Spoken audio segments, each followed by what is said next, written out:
आप लोगों को आवाज आ रही? जी sir. Let me just share the screen.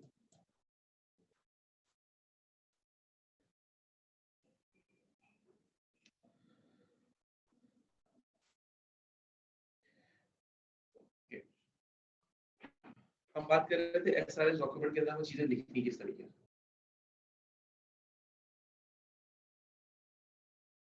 जब भी हम एसआरएस डॉक्यूमेंट्स की बात करते हैं तो हमें डॉक्यूमेंट हमेशा प्रॉपर तरीके से डिवाइस होना चाहिए। आप लोगों ने अगर वर्ड की फॉर्मेटिंग देखी हो, वर्ड के अंदर जो डॉक्यूमेंट स्ट्रक्चर्स बने हुए होते हैं, अगर आप उनको देखे हो तो उसमें हेडिंग 1, हेडिंग 2, हेडिंग 3, उसकी बेसिस के ऊपर आप लोग जो है वो टेबल ऑफ कंटेंट्स वगैरह जो होते हैं वो डेवलप कर रहे होते हैं। So SRS document should be properly aligned उसके सबके साथ। उसका रीजन क्या होता है? उसका रीजन ये होता है कि सिंस इस डॉक्यूमेंट के मुख्तलिफ हिस्से मुख्तलिफ लोगों के लिए अटेंशन होते हैं। फॉर एग्जाम्पल इसके फाइनेंस, इसके अंदर जो है जो अगर टाइमलाइंस डिफाइन हुई हुई है तो वो प्रोजेक्ट मैनेजमेंट टीम के लिए ज्यादा मैटर करेंगी। ऑन द कॉन्ट्ररी, जहां पर फंक्शनल या नॉन फंक्शनल रिक्वायरमेंट्स का जिक्र हो रहा होगा या पर्टिकुलर मॉड्यूल्स का जिक्र हो रहा होगा, वो डेवलपमेंट टीम और क्यूए टीम के लिए मैंने ज्यादा जो है ना अट्रैक्शन हो रही होगी उसके अंदर। कीपिंग दैट इन माइंड, अगर आपके पास उसके टेबल ऑफ कंटेंट प्रॉपर तरीके से डेवलप हुए हुए हैं और वो डॉक्यूमेंट जो है प्रॉपर तरीके से मैप हुआ हुआ है अपनी बाकी सारी चीजों के साथ, देयर आर लाइकली चांसेस कि उसके अंदर जो है रीड करना पहुंचना चीजों को आसान हो जाएगा। ये क्यों किया जा रहा है? ये इसलिए किया जा रहा है बिकॉज अगर डॉक्यूमेंट प्रॉपर तरीके से टैग्ड नहीं होगा, प्रॉपर तरीके से लाइंड अप नहीं होगा, पेज नंबर्स नहीं पड़े होंगे, तो प्रॉब्लम ये आ सकती है कि एक ही सेट ऑफ इंफॉर्मेशन मल्टीपल जगहों पे पड़ी हुई है।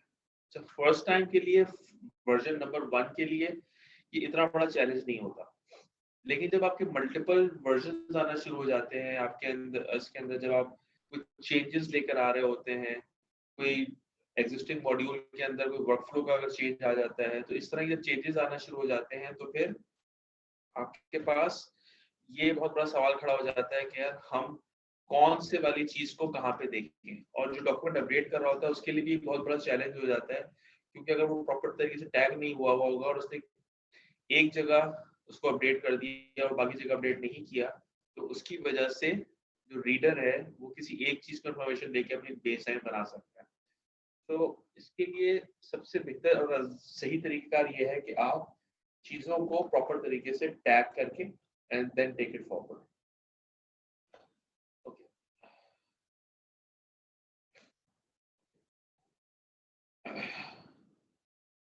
दूसरी इंफॉर्मेशन जो है वो ये है कि right complete sentences that have proper grammar, spelling and punctuation. जब हम अंग्रेजी लिख रहे होते हैं या आप कोई भी जबान लिख रहे होते हैं, तो अगर जुमला डिटेल्ड ना हो और प्रॉपर तरीके से लिखा हुआ ना हो, सही जार्गन उसमें इस्तेमाल ना किए जाएं, तो उसके मल्टीपल मतलब निकाले जा सकते हैं। उस चीज को अवॉइड करने के लिए इट्स ऑलवेज रिकमेंडेड कि आप कंप्लीट तरीके से उसको इस्तेमाल कर रहे हो और आपकी ग्रामर, स्पेलिंग, पंक्चुएशन वगैरह जो है ना वो बिल्कुल सही तरीके से डिफाइन हो।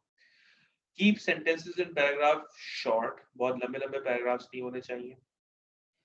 use active voice, for example the system shall do something, not shall happen।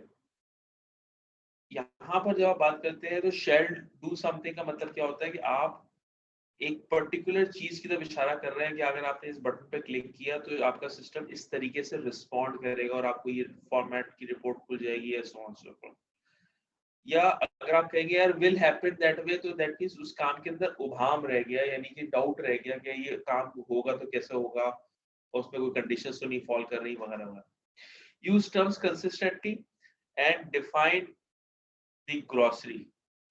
मिसाल के तौर पे आप अगर उसके अंदर कोई कीवर्ड यूज कर रहे हैं, कोई पर्टिकुलर जार्गन यूज कर रहे हैं, तो वो प्रॉपर तरीके से डिफाइंड होना चाहिए। मिसाल के तौर पे हर इंडस्ट्री के अंदर जो जार्गन्स होते हैं वो मुख्तलिफ होते हैं, ठीक है। मिसाल के तौर पे अगर मैं सॉफ्टवेयर, आप सब लोग सॉफ्टवेयर के लोग हैं तो सॉफ्टवेयर की एग्जांपल मैं देता हूँ। हम और आराम से एक बात कह देते हैं कि जी हमने एप्लीकेशन डेवलप की है, एक टीम ने वो एप्लीकेशन डेवलप की है, जब वो एप्लीकेशन चल रही थी तो वो एप्लीकेशन फट गई एप्लीकेशन, कोई कागज का टुकड़ा तो नहीं है, कोई एक्सप्लोसिव भी नहीं है कि फट गई। हम अपनी जार्गन से मुराद ये लेते हैं कि जब हमारे पास सॉफ्टवेयर चलते चलते कोई एक्सेप्शन थ्रो कर देता है, या जिसकी बेसिस के ऊपर आपके पास आपका जो फंक्शनैलिटी है वो कंप्लीट नहीं हो पाती, उस बेसिस को या उस फंक्शनैलिटी को या उस एलिमेंट को हम लोग कहते हैं कि जी एप्लीकेशन फट गई। सो उसको देखते हुए आपके पास हर इंडस्ट्री में मुख्तलिफ जार्गन्स होते हैं। शिपिंग इंडस्ट्री में मुख्तलिफ जार्गन्स होंगे, बैंकिंग इंडस्ट्री में मुख्तलिफ चीज़ों को मुख्तलिफ जार्गन्स के साथ देखा जा रहा होगा। कुछ जार्गन्स टेक्निकल होंगे, कुछ जार्गन्स नॉन टेक्निकल होंगे। जैसे जिस एग्जांपल मैंने आपको दिए ये नॉन टेक्निकल जार्गन है, ठीक है।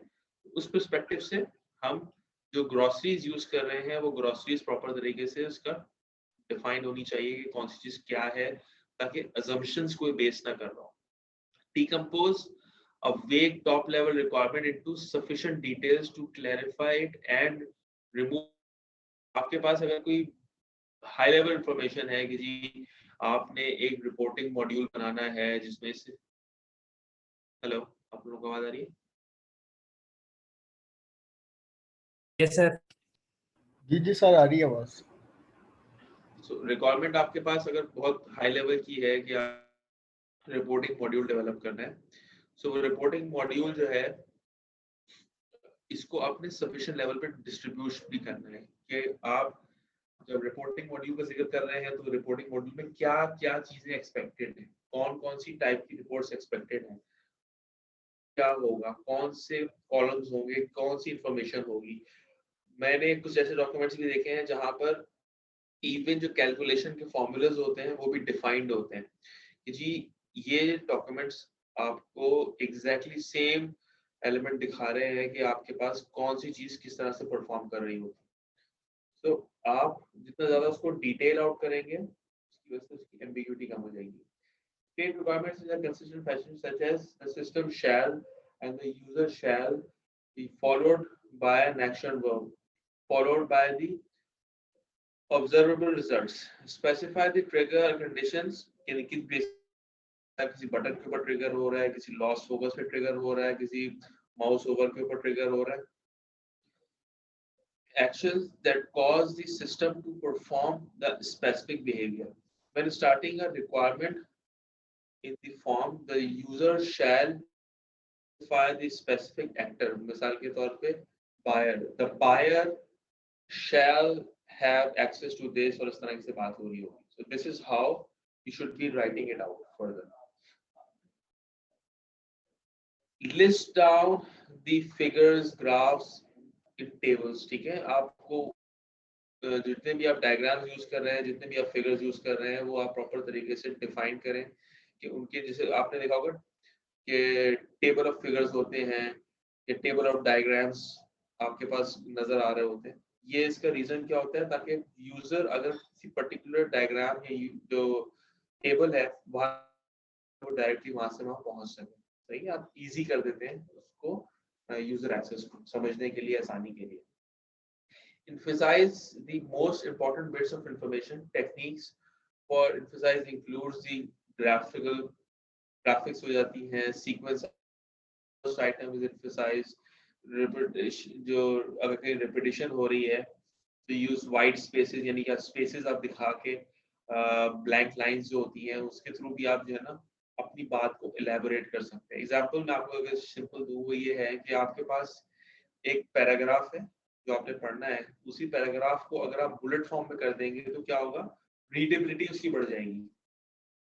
सही, आपके सेम सेट ऑफ इंफॉर्मेशन है, उस सेम सेट ऑफ इंफॉर्मेशन को बेसिकली आपने क्या किया, उसका राइटिंग फॉर्मेट जो था ना वो आपने राइटिंग फॉर्मेट चेंज कर दिया। तो कीपिंग दैट इन माइंड आपने उसकी रीडेबिलिटी बढ़ा दी, उनके जुमलों के दरमियान वाइट स्पेस बढ़ा दी, जिसकी वजह से उसकी रीडेबिलिटी बेहतर हो गई। ठीक है, साइमल्टेनियसली विजुअल कंट्रास्ट आप दे सकते हैं, किसी स्पेसिफिक चीज को आपने किसी शेड से हाईलाइट कर दिया, येलो ग्रीन के साथ हाईलाइट कर दिया, क्या ये इसको एम्फसाइज रहे इसके ऊपर किसी भी चीजों का। Ambiguous language leads to unverifiable requirements. So avoid using vague and subjective terms. Write requirements specifically enough so that if the requirement is justified, the customer's need will be met. But avoid unnecessarily constraining the design. जितना ज्यादा आप difficult language में उसको लिखेंगे, difficult jargons में उसको इस्तेमाल करेंगे, उतना यूजर के एक्सेप्टेंस आने के चांसेस कम हो जाएंगे. बिकॉज आपसे मैं कहूँ कि एक डॉक्यूमेंट को साइन कर दो और आप डॉक्यूमेंट को पढ़ने के लिए बैठेंगे, बहुत मुश्किल अल्फाज में लिखा हुआ होगा, आपको उतना ज्यादा डाउट होगा उस डॉक्यूमेंट को साइन करने के लिए.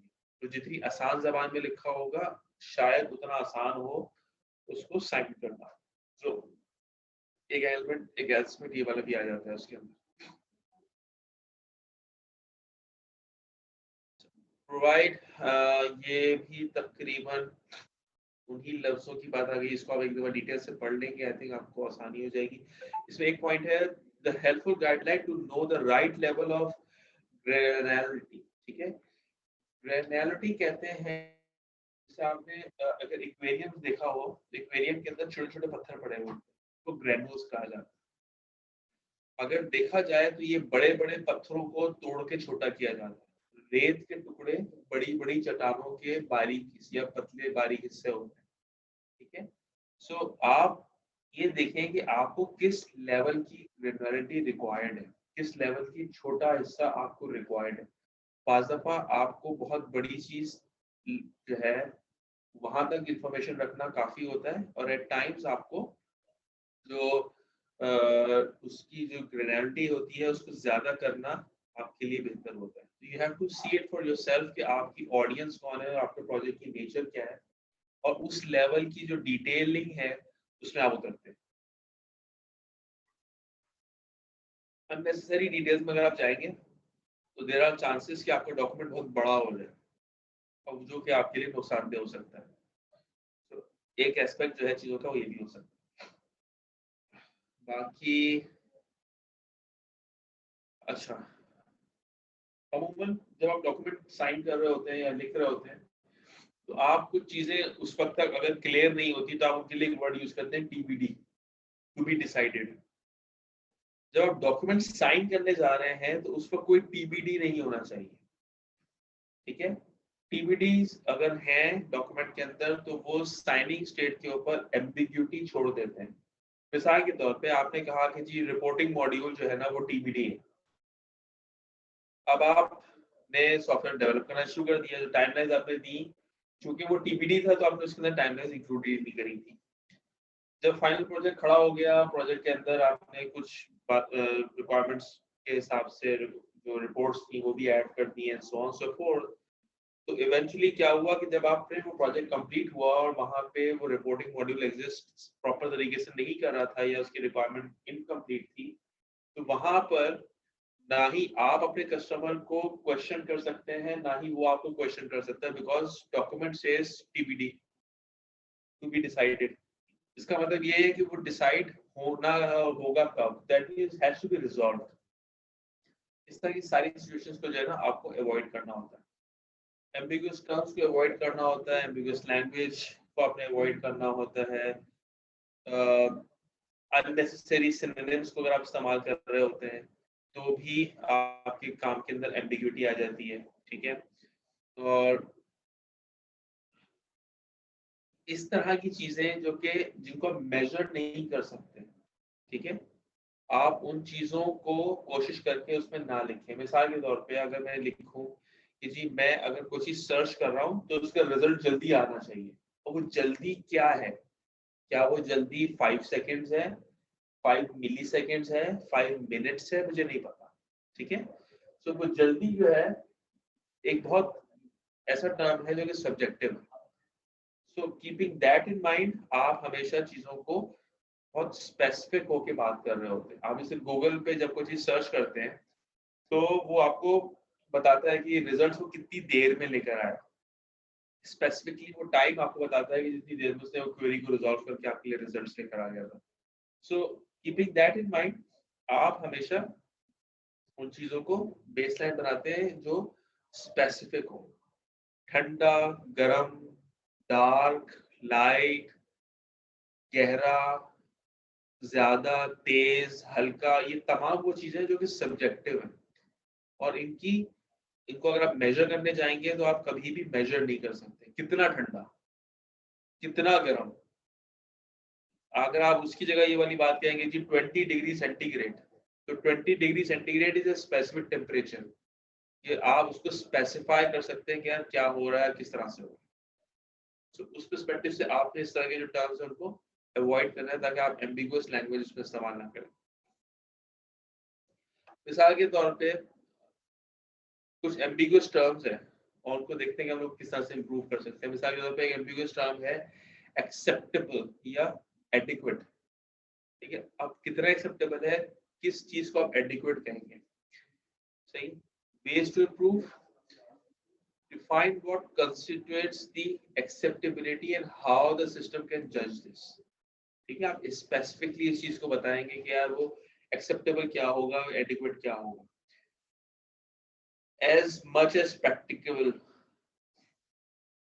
don't leave it up to the developers to determine what practicable is। ठीक है, make it a TBD and set date to find it out। अगर आपको कोई चीज पर समझ नहीं आ रही तो आपने उसको टीबीडी डाल दिया। साइनिंग, मैंने इससे पहले आपको टीबीडी से अवॉइड करने की बात की थी, वो ये था कि आप जब साइन करने जा रहे हैं डॉक्यूमेंट, उस वक्त आपने कोई चीज साइन नहीं करनी जो टीबीडी है। लेकिन अगर आप मेंशन करते हैं उसके साथ डेट या इस तरह की चीजें कि हम उस डेट तक इसको फाइनलाइज कर देंगे and so on so forth, तो वो चीजें फिर एम्बिगुअस नहीं रहती। थर्ड चीज आ गई, या एटलीस्ट, या एट अ मिनिमम, और मोर देन, और नॉट टू एक्सीड। सही है, ये बहुत स्पेसिफिक चीजें, मिनिमम, मैक्सिमम, इनकी एक्सेप्टेबल वैल्यूज आपके पास डिफाइंड होनी चाहिए कि कहाँ पे किस तरह से है। बिटवीन, ठीक है, एंड पॉइंट्स यहाँ पे डिफाइन होने चाहिए। Depends upon, describe the nature of the dependency, किस चीज पे डिपेंड है, वो डिपेंडेंसी नेचर डिफाइन होनी चाहिए। Does another system provides input in the system, but other software be installed before your software can run, or does your system rely on other one to perform some calculation in the service। ठीक है, efficient, fast and rapid, flexible, improved, better, faster, superior, including but not limited to, so on so forth। ये तमाम चीजें जो हैं हम इनको ambiguous mark करते हैं। Minimum, maximum, optimised, normally, ideally, optionally, reliable when necessary where applicable, robust, seamless, transparent, graceful। ये तमाम अंग्रेजी के अल्फाज हैं, लेकिन चूंकि ये एक स्पेसिफिक लफ्ज है और ये इस वर्ड बहुत ज्यादा सब्जेक्टिव है, इसलिए इसको हमारे फॉर्मल एसआरएस डॉक्यूमेंट का पार्ट नहीं होना चाहिए, बिकॉज उसकी वजह से आपकी जो रिक्वायरमेंट्स हैं उनके अंदर एम्बिग्यूटी आ जाती है। Several, shouldn't, state of the art, sufficient, support, enabled, user friendly, simple, easy, इस तरह के अल्फाज, इस तरह के जो जुमले हैं वी शुड अवॉइड, बिकॉज इनकी वजह से आपके डॉक्यूमेंट के अंदर एम्बिग्यूटी का एलिमेंट जो है वो ऐड हो जाता है। SRS template, every software development organization should opt one or more standard SRS templates for its projects। अब सवाल मेरा आप लोगों से ये है कि टेम्पलेट क्या चीज होती है, how would you define a template.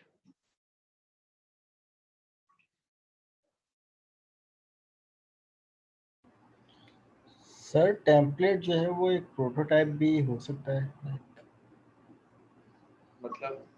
मतलब अब जैसे अगर किसी डॉक्यूमेंट की अगर हम लोग बात कर ले, जैसे हमने असाइनमेंट नंबर 1 भी जमा करवाया था, एसआरएफ का एक बनाया टेम्पलेट, तो उसमें तमाम हेडिंग्स डिफाइन थी कि जनाब इस हेडिंग में क्या हो सकता है, क्या करना है आप लोगों को, किस पैटर्न पे करना है, तो वो पूरा एक टेम्पलेट था एसआरएफ का, IEEE के फॉर्मेट। बिल्कुल सही कह रहे हैं, थैंक यू।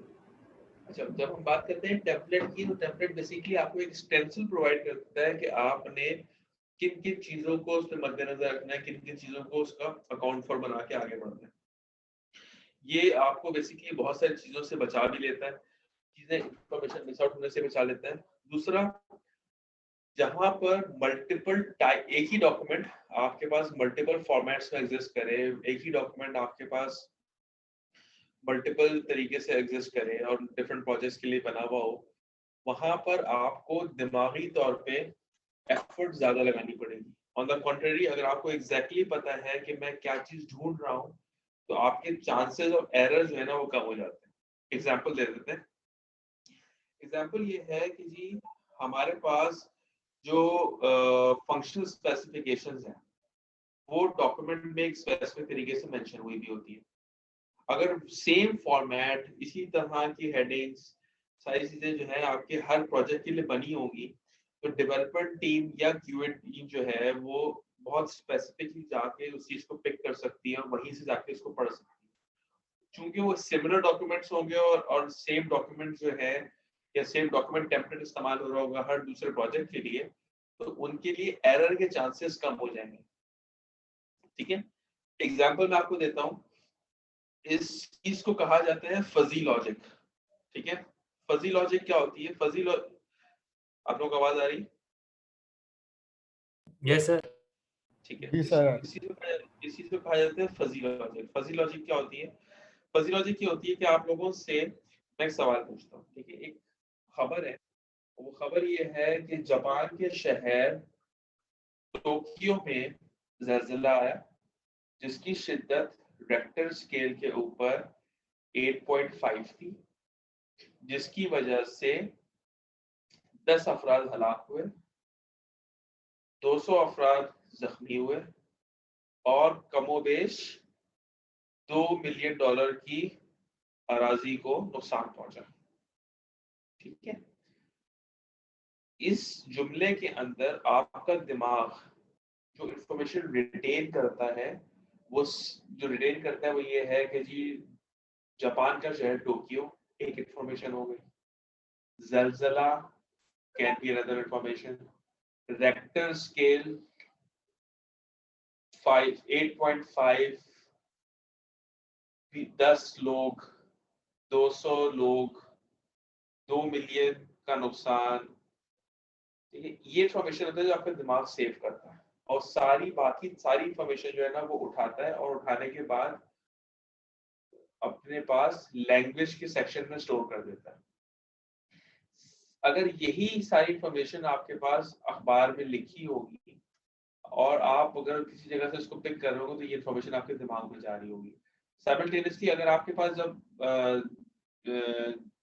कोई डॉक्यूमेंट सेम इंफॉर्मेशन मल्टीपल तरीके से लिखी भी हो और कोई और, मतलब मैं टोक्यो की जगह जो है वहां पे कोई जीपीएस कोऑर्डिनेट्स बता दूं और मैं वहां ज़लज़ले के लफ्ज को की जगह मैं कोई और वर्ड्स यूज कर लूं, ट्रिमर्स वर्ड यूज कर लूं। ठीक है, मैं वहां पर रेक्टर स्केल की जगह जो है कोई डिवाइस का लफ्ज इस्तेमाल कर लूं। ठीक है, मैं वहां पे लोगों के मरने की जगह कोई और लफ्ज इस्तेमाल कर लूं। इससे होगा क्या? इससे होगा ये कि आपके दिमाग की प्रोसेसिंग बढ़ जाएगी, आपका टाइम जो है किसी एक इंफॉर्मेशन को अंडरस्टैंड करने का वो बढ़ जाएगा। ठीक है, एक और इंफॉर्मेशन, एक और छोटी सी एग्जांपल मैं आपको देता हूँ फिर हम आगे बढ़ जाते हैं। वो ये है कि आपसे अगर मैं कहूँ कि आपके पास उर्दू का अखबार आता है, तो मैं नाम नहीं ले रहा, कोई सा भी अखबार, ठीक है, और उसमें मैं आपसे कहूँ कि यार इस अखबार देख के बताओ कि आज की सबसे बड़ी खबर क्या थी, तो आप फ्रंट पेज खोलेंगे, उसके ऊपर जो सबसे बोल्ड हेडिंग होती है आपकी निगाह डायरेक्टली वहां पर जाएगी और वहां पे जो कुछ लिखा होगा आप मुझे पढ़ के बता देंगे। अब उसी अखबार में मैं आपसे कहता हूँ यार आज की इस्लामिक डेट मुझे चेक करके बता दो, तो आप जहां पर अखबार का नाम लिखा हुआ होता है वहां पर डेट रेगुलर और इस्लामिक डेट दोनों आ रही होती है। ये हमारे यहाँ पाकिस्तान के अंदर एक स्पेसिफिक फॉर्मेट है जुदा है। अब हमारे दिमाग को पता है कि हमें वो डेट कहाँ से ढूंढनी है और एग्जैक्टली उस जगह पे पॉइंट करके हम वो लेते हैं। हम पूरा अखबार नहीं पढ़ते उस डेट को चेक करने के लिए। सही है। सेम गोज कि जब हम एसआरएस डॉक्यूमेंट बनाते हैं और एसआरएस डॉक्यूमेंट एक सर्टेन टेम्पलेट के ऊपर नहीं बना हुआ होगा और सेम जार्गन्स या सेम चीजें उसमें इस्तेमाल नहीं हो रही होंगी, तो देयर आर लाइकली चांसेस कि हम बहुत सारी इंफॉर्मेशन मिस आउट कर जाए।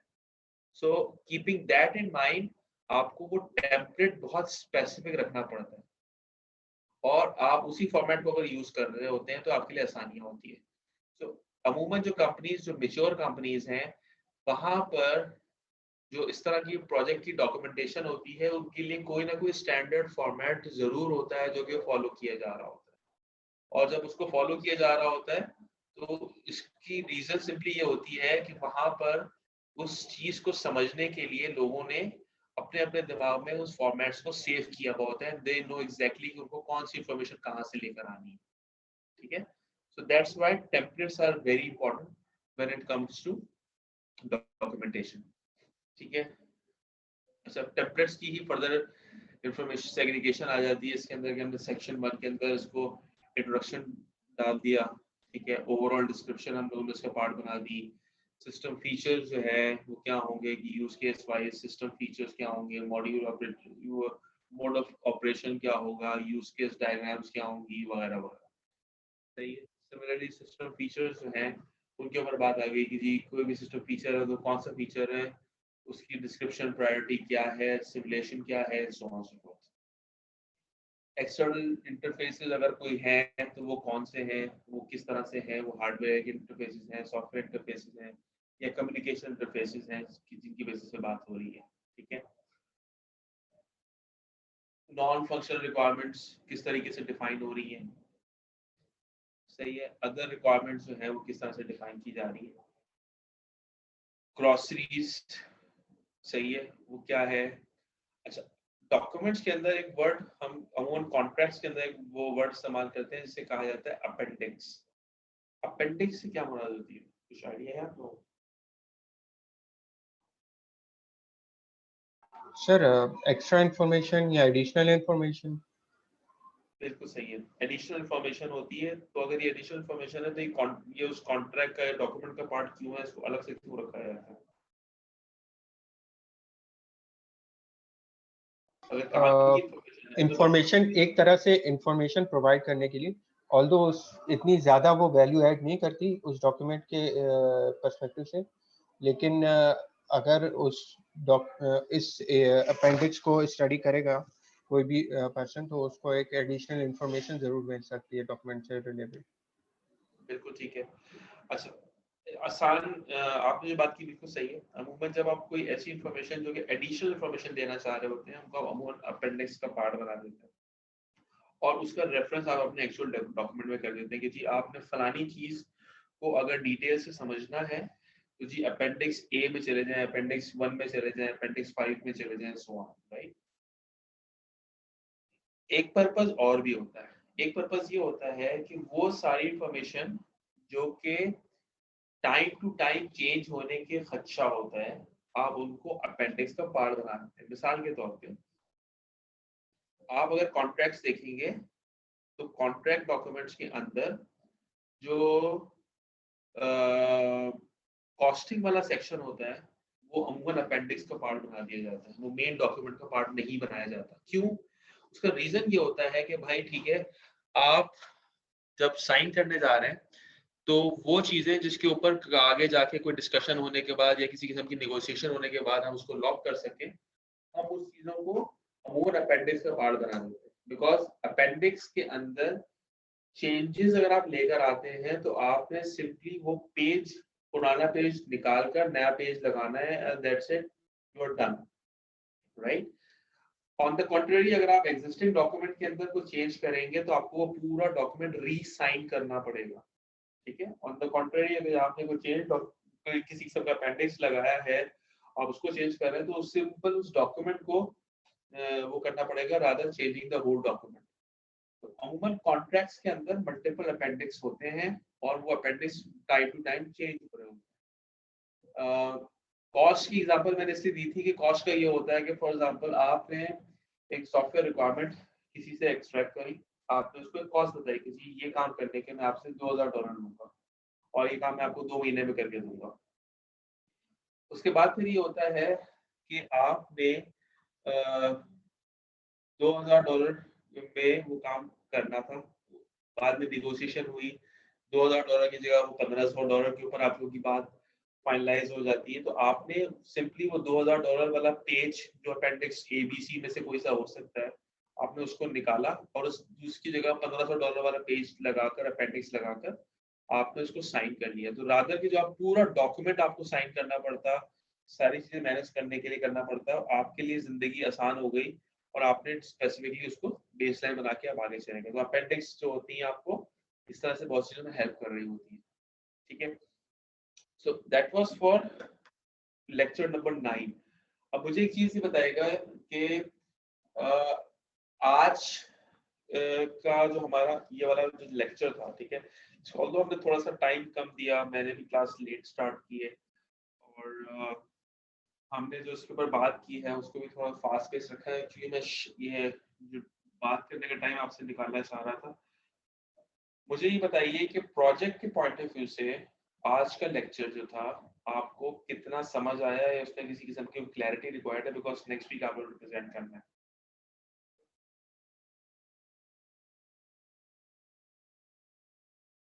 सर समझ तो आ गया काफी सारा। कोई ऐसी कंफ्यूजन जो पहले थी और अब क्लियर हुई हो?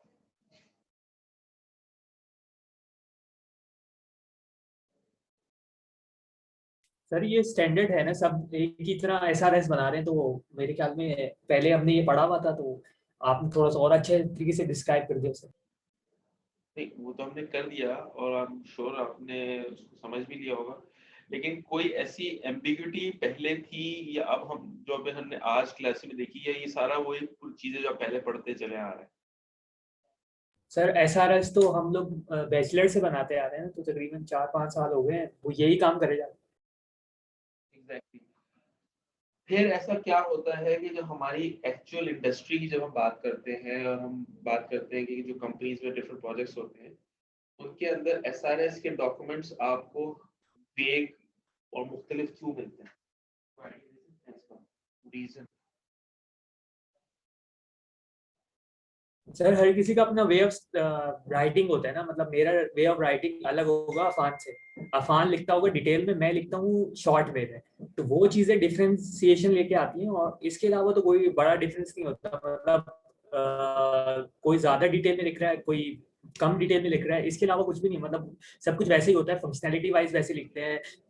क्या चीज चाहिए, क्या चीज आउटपुट में जाएगी, वो सब कुछ तो सेम ही होता है ना। तो आईटी प्रोजेक्ट्स इतना ज्यादा कॉन्फ्लिक्टिंग स्टेट में क्यों चले जाते हैं जब प्रोजेक्ट क्लोजर की तरफ जा रहे होते हैं? तो कस्टमर कह रहा होता है मैंने ये नहीं बनवाना था, आपने कहा कि नहीं जी आपने इस पे साइन किया हुआ है, वो कह रहा है तुमने जो लिखा है उसका मतलब कुछ और है, मैं उसका मतलब ये नहीं ये समझा था। ये सारे मामला फिर क्यों होते हैं अगर ये बातें इतनी ही सिंपल और आसान है?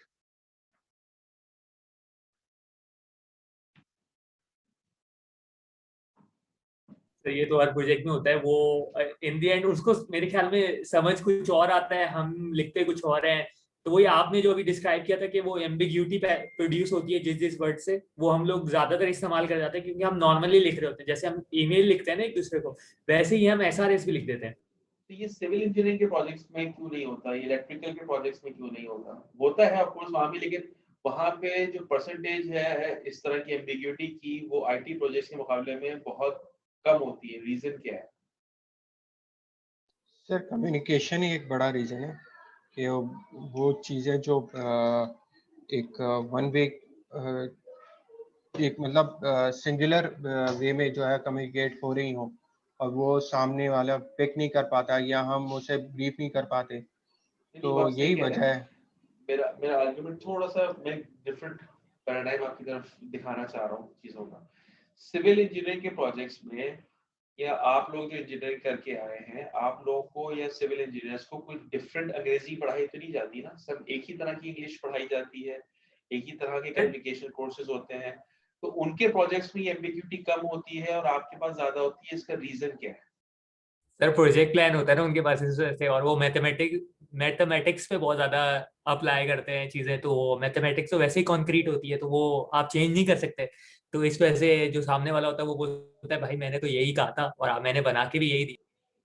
ठीक है, तो आप आईटी के अंदर भी हम बहुत सारी चीजें मैथमेटिकली लेके चल रहे होते हैं, बहुत स्पेसिफिकली बात करते हैं कि जी कलर टोन ये होगी, ये आरबीजी वैल्यू होगी, ये फॉन्ट का साइज होगा, ये वाला फॉन्ट होगा, इतना बड़ा लोगो होगा, ये कलर स्कीम होगी, ये पेज होगा, फिर भी फर्क आता है। रीजन